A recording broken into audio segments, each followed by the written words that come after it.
Tonight, an outbreak of swine flu. It's already a killer in Mexico, where more than 1,000 have caught it. 8 cases here in the U.S., and officials fear it could spread around the world. I'm Katie Couric. Also tonight, those stress tests on America's biggest banks. Early grades are in. Will they calm the markets or create still more problems for the economy? A bird, a plane, a collision. The FAA finally releases its data on bird strikes, and they're up sharply. And when he was born, our flag had just 45 stars. Meet the oldest man in America. This is the CBS Evening News with Katie Couric. And good evening, everyone. There's growing concern tonight about an outbreak of swine flu right next door in Mexico. Concern that it will spread here and around the world. Mexican officials took extraordinary steps today to try to contain the virus, closing public buildings in Mexico City. This new strain has killed at least 20 people in Mexico and made more than 1,000 sick. At least 8 cases of the virus are reported here in the United States. Sandra Hughes begins our coverage tonight. Fear is running high as the death toll rises in Mexico's capital city. The worried line up for testing, their faces covered with masks. The government in this city of 20 million closed all public places, including schools, in a desperate attempt to stop the spread of this strain of flu never seen before. Our concern has grown since yesterday. With more than 1,000 people sick in Mexico and 8 recent cases in the U.S. concentrated in 2 border states, 2 near San Antonio, Texas, and 6 near San Diego, California, U.S. health officials are watching this outbreak closely.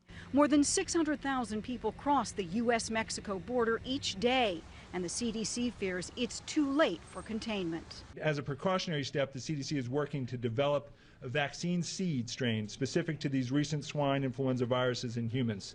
Normal swine flu transmission is through contact with pigs. U.S. researchers want to know how the American patients who have all recovered from the disease got it when none is believed to have had any contact with pigs. This begins to look like a new influenza virus strain that could do a lot of mischief around the world.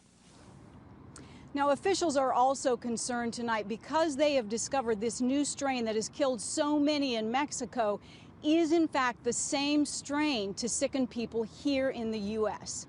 Katie? Sandra Hughes. Sandra, thanks very much. Meanwhile, Dr. John LaPook is our medical correspondent. And John, first of all, what are the symptoms of swine flu?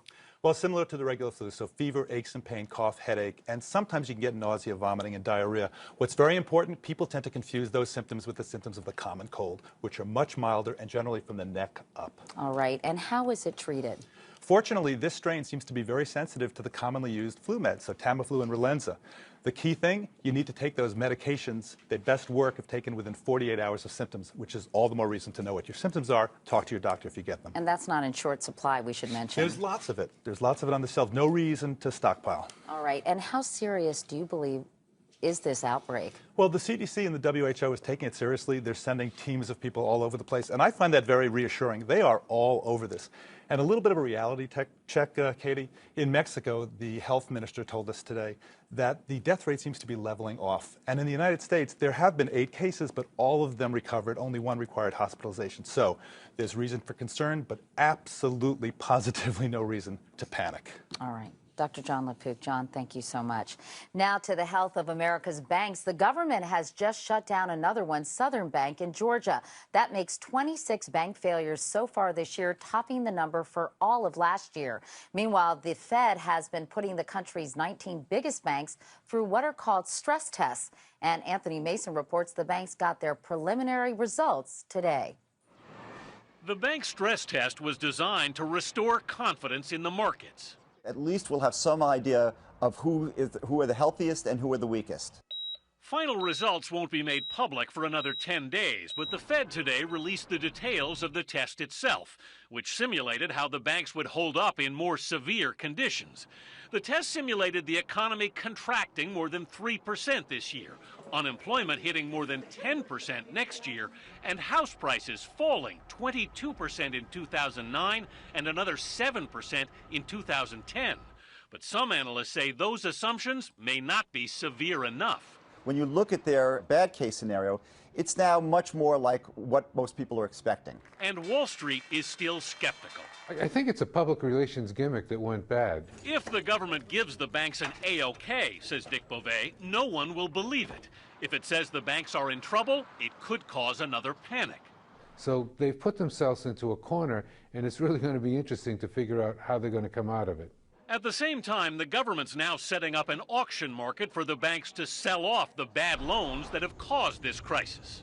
These are all the mortgage documents of the toxic assets that need to start transferring hands. The Denver-based Allen Hill Company analyzes those bad loans for potential buyers. And you think there's going to be a healthy market for this? I do think there's going to be a very active and healthy market immediately. But Sue Allen says the banks will take big losses. These assets are going to take extreme write-downs. And the reality is that that will disrupt some of these banks. Some analysts believe the banks could still need another $1 trillion to shore up their balance sheet. Any banks that fail the stress test have until next week to tell the government how they plan to come up with more capital. Katie? Meanwhile, Anthony, Ford is reporting a first quarter loss of $1.4 billion, but apparently it's good news because it's not as bad as expected. Exactly. And Ford actually also said they now expect to break even in 2011 without government help. And that's significant because the government gave GM another $2 billion today. There are also reports GM is now preparing to scrap Pontiac, the brand, which has been around since 1926. There are also reports that Chrysler is preparing to file bankruptcy next week, even if it does get a deal with Fiat. So things are moving fast in Detroit. Lots going on in the auto industry. Anthony, thank you so much. From cars to planes now, and a bit of a scare in Washington today when two small aircraft accidentally strayed into restricted airspace. The White House was put under lockdown, and the president and vice president were taken to a secure location out of what was called an abundance of caution. One of the planes landed on its own. The other was intercepted by the military and forced to land in Maryland. There is a very real danger in the skies when birds and planes collide, and it's happening more often. The FAA was forced today to open its records on that for the very first time. There were nearly 110,000 bird strikes all over the country since 1990, blamed for 11 deaths and nearly 200 injuries. More now from national correspondent Jim Axelrod. We can't do it. The best-known case of birds bringing down a jet, U.S. Air Flight 1549, forced the FAA to make its bird strike database public. We've got more planes in the air now. We've got more birds in the air, so we're literally fighting for airspace between birds and planes. Since 1990, collisions between planes and birds have more than quadrupled. New York's JFK Airport had the most serious incidents. 83 planes were substantially damaged or destroyed by birds. Sacramento International was next with 56. Since 2000, airports from Orlando to Salt Lake City have reported a doubling of strikes between planes and wildlife. And because reporting strikes is voluntary, the FAA database actually lowballs the number, says aviation expert Peter Goals. The numbers you see today, multiply them by 5, and you've got over 500,000 bird strikes a year. You know, that's a large number. You can see the problem at JFK. That's the control tower over my shoulder. The airport was built in the middle of wetlands and adjacent to a wildlife refuge that's home to many larger birds, including Canada geese, the species which brought down Flight 1549. There are now more big birds in the air due to conservation efforts, and quieter airplane engines don't scare them away like they used to. Airport officials have tried everything from high-tech radar to lower-tech chasing of birds away with falcons and border collies. They've even tried smothering eggs with vegetable oil to prevent them from hatching. Of course, there is this perspective from safety experts. Bird strikes happen in the U.S. 23 times a day. The great majority are not a safety threat. Jim Axelrod, CBS News, New York. Turning to foreign affairs now, the Obama administration expressed alarm this week when the Taliban took over a key district in Pakistan, just 60 miles from the capital, Islamabad. Today, the militants suddenly began pulling out of the area after the government warned it would use force to evict them. The Taliban still control a large section of northwest Pakistan known as the Swat Valley. And the top U.S. commander in the region, General David Petraeus, told Congress today the Taliban threatened Pakistan's very existence. In Iraq, a flare-up of violence continued today. At least 60 people were killed when two suicide bombers blew themselves up outside a Shiite shrine in Baghdad. Sunni insurgents are suspected. In the past 2 days, nearly 150 people have been killed in suicide bombings. And the Pentagon said today it plans to release hundreds of photos collected during investigations of alleged prisoner abuse in Iraq and Afghanistan. The American Civil Liberties Union sued the government to have them made public, claiming they'll prove the abuse of Iraqis at Abu Ghraib was not an isolated incident. The photos will be released next month. And this programming note, interrogations and torture will be the topic this Sunday on Face the Nation. Bob Schieffer's guests will be Senators John McCain and Pat Leahy. And still ahead here on the CBS Evening News, Bernard Madoff says he acted alone, but his former right-hand man may be ready to tell a very different story. But up next, the economy forces retired Americans to go back to work, and some employers are actually trying to recruit them.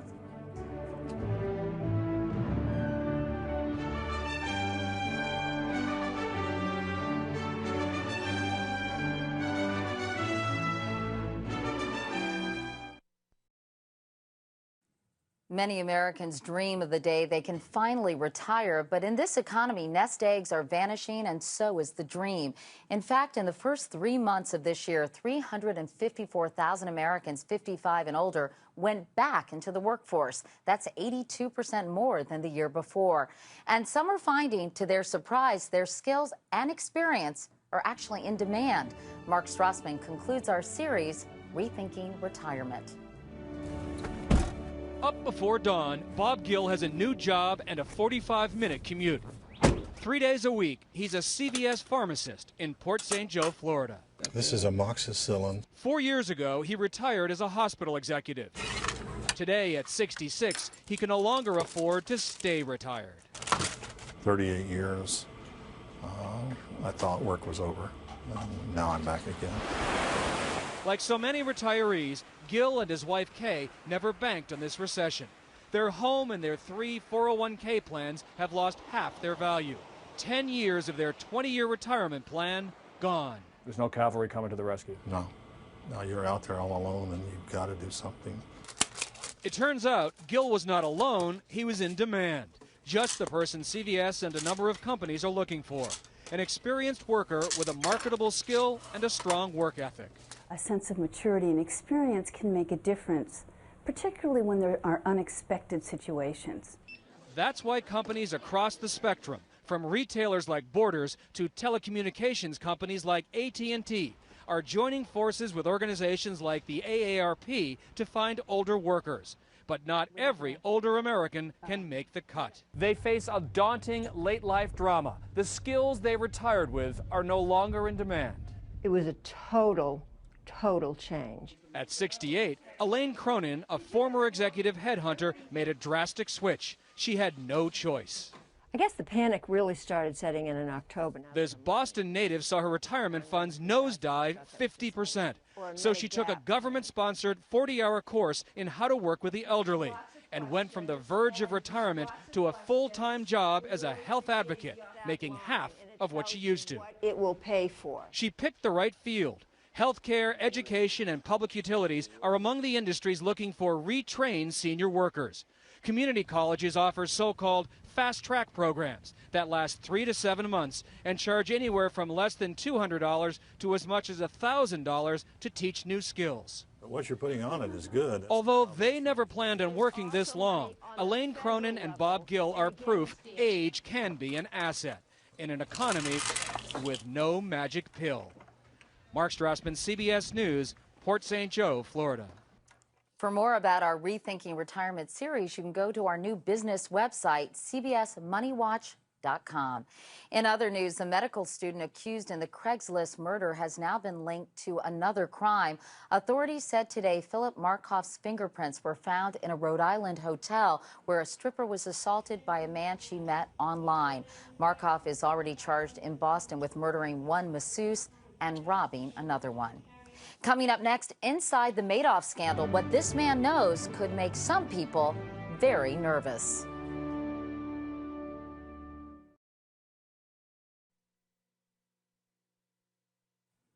The investigation of Bernard Madoff didn't end when he pleaded guilty to swindling investors out of billions, and now his former top deputy is said to be negotiating with prosecutors and may be ready to provide inside information about the world's largest Ponzi scheme. Here's our chief investigative correspondent, Armin Katayan. CBS News has learned of a potential plea agreement between Madoff's longtime chief financial officer, Frank DePascali, and federal prosecutors.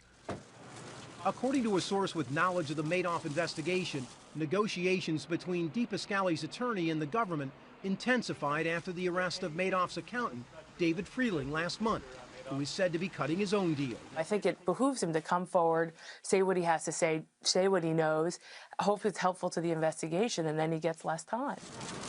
The only non-family member of Madoff's inner circle, DePascali is a college dropout who grew up in the rough-and-tumble neighborhood of Howard Beach, Queens.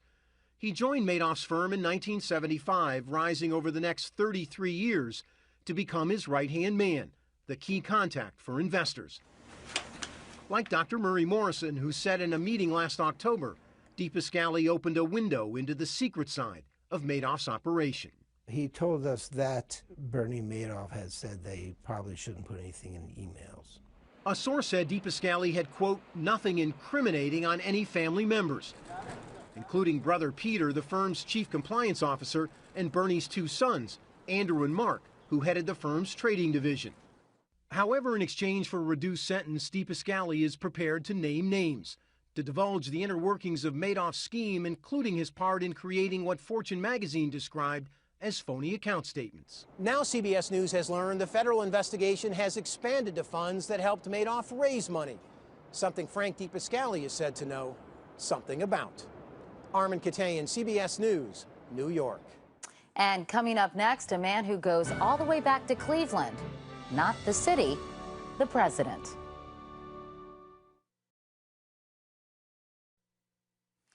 When the subject of our final story tonight was born, he could expect to live 40-something years, and he did. Then he did it again, and now he's doing it one more time. Here is Steve Hartman's Assignment America. I came to Great Falls, Montana for the get of the century. Way more than a century, actually. Are you Walter? At 112, Walter Bruning is the oldest man in America. You're Walter, aren't you? Yes. I am Steve Hartman. I know you, Steve. What makes Walter such a sought-after interview is simply that he can be interviewed. Yeah. Typically, by the time someone gets to be the oldest man or woman in America, they either can't hear you or they answer every question with some crazy non sequitur about yesterday's lunch. But Walter still has every last marble, still remembers his grandfather talking about fighting in the war. Which war? The Civil War. He's the only man left born during the Cleveland administration. When you had no radio. Who can say where he was when McKinley got shot. That's when I got my first haircut. And there's a school I went to. Walter went to school under Teddy Roosevelt. Is that you? 7th grade. And got his job with the railroad during Taft. $2.50 a week. How would you like that? Under Wilson, he signed up to serve in World War I, but never got called. And by the time the Second War rolled around, he was already too old. Walter was married for 35 years, but Agnes has been dead for more than half a century now. They never had any kids, and he never took a second wife. Second marriages never work. Even first marriages don't work today. Walter lives in an assisted living center, but needs no assistance. I go up to the store, up the bank. Although at this point, you need to know it wasn't necessarily my idea to get shots of Walter on his scooter, nor am I solely responsible for what almost happened next. Hard to see where I'm going. I don't even want to think about it. I don't want to think about it. This is Fred Pfeiffer, local weatherman, friend of Walter. He set up the story. Why did you not tell me that he normally goes out on cloudy days? Because I didn't know. Hard to see. Hold on, Walter. Going off the cliff. Walter, whoa, wait. Apparently, Hard to see. bright sun blinds him. Yeah, let's turn around. We'll go back. That's good. But other than that, One scoop or two. and some minor hearing difficulties, Yeah. Okay. Walter is in perfect health. He's not on any medicine and normally watches what he eats. He credits his diet with his being here. Yeah. And especially if you keep that weight off there. Keep the weight off. Keep that weight off there. Words to live a long time by. You'll come back in 4 years or 5 years. I think I'll be here. Can I have the exclusive interview? Why, hell, you sure can.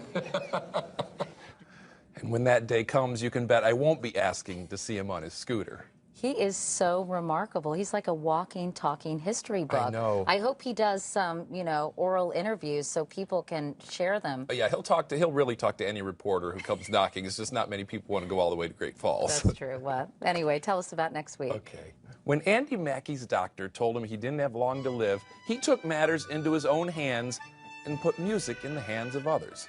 We'll meet him next week. All right, Steve Hartman. Steve, thanks. Have a great weekend. And that's the CBS Evening News for tonight. I'm Katie Couric in New York. Thank you for watching this week, and I'll see you on Monday. Until then, you have a great weekend, too. Good night, everyone.